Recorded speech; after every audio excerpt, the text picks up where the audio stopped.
What happens when a face is erased from a painting?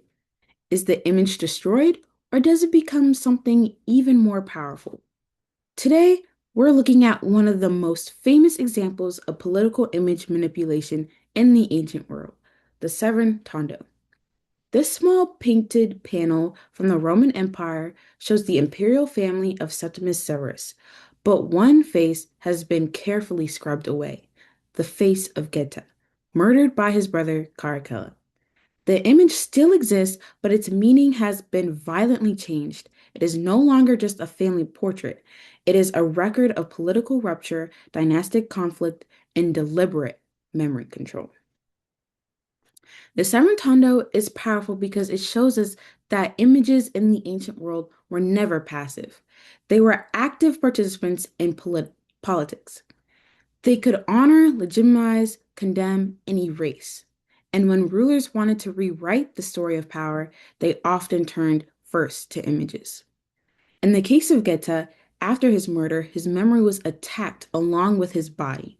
His name was removed from inscriptions, his image was defaced, and his presence was made to disappear as much as possible. But the Tondo shows the limits of that project.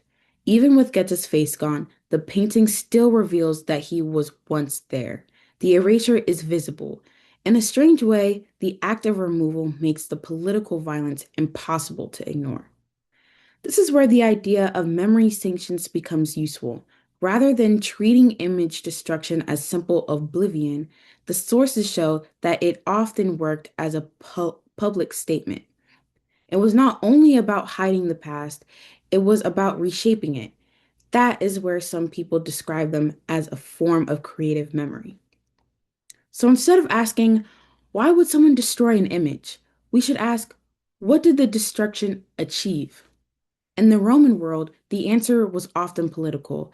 If a ruler had fallen, removing his image could help declare his defeat. But it could also turn him into a warning, a lesson, a visible mark of punishment. The erased face becomes a sign of what happens to the disloyal, the defeated, or the condemned. And the Tondo only gets his face is erased. The rest of his body remains. That means the image was not simply vandalized by accident, it was edited. The family grouping remains, but the political message has changed completely. The surviving image now speaks from the perspective of the victor, Caracalla, whose authority is strengthened by Goethe's absence. What happens in Roman memory sanctions has strong parallels with a later and different world, Byzantine iconoclasm. The Byzantine Empire debates about religious images, which also raised urgent questions about authority, presence, and power. The imperial image, in particular, was treated not as a mere decoration, but as a real extension of the emperor's body and authority. That matters because it tells us how ancient people thought images worked. And an imperial portrait was not just a likeness, it made the ruler present when he was absent. It allowed subjects to honor the emperor through his image, just as they would honor him in person. The image stood in for the man, carrying his legitimacy and dignity with it. So, and if an image could make a ruler present, then damaging that image was more than aesthetic destruction. It was political aggression. It could be understood as an attack on the emperor himself. That is why image breaking, whether in Roman memory sanctions or Byzantine iconoclasm, had such deep force. It targeted not only objects, but identity and authority. The message is that to respect the image is to respect the person represented. That same logic also makes image destruction meaningful. If the image embodies power, then erasing it is a way of rejecting, punishing, or transforming that power. This is where the Severantano becomes more than a Roman artifact. It becomes part of a larger ancient story about how images can be made to carry politics. The Tondo shows a Roman family image transformed by dynastic murder. Byzantine iconoclasm shows a religious and imperial culture wrestling with the same basic issue. What happens when an image is treated as a living bearer of memory and authority? And the answer in both cases is that images are never neutral.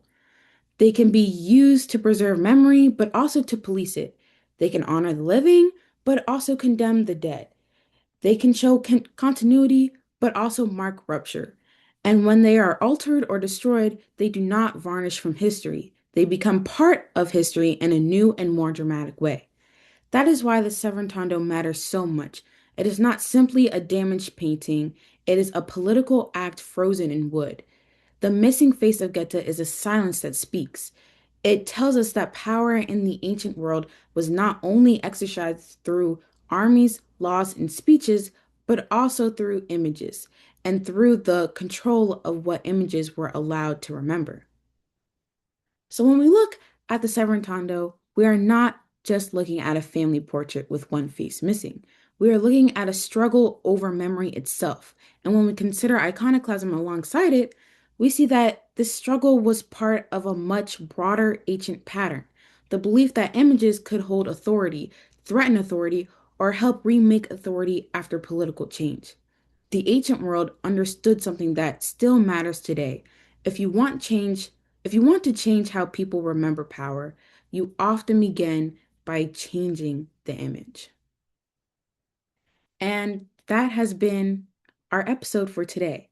Thank you for listening. Again, my name was Michaela, and yeah.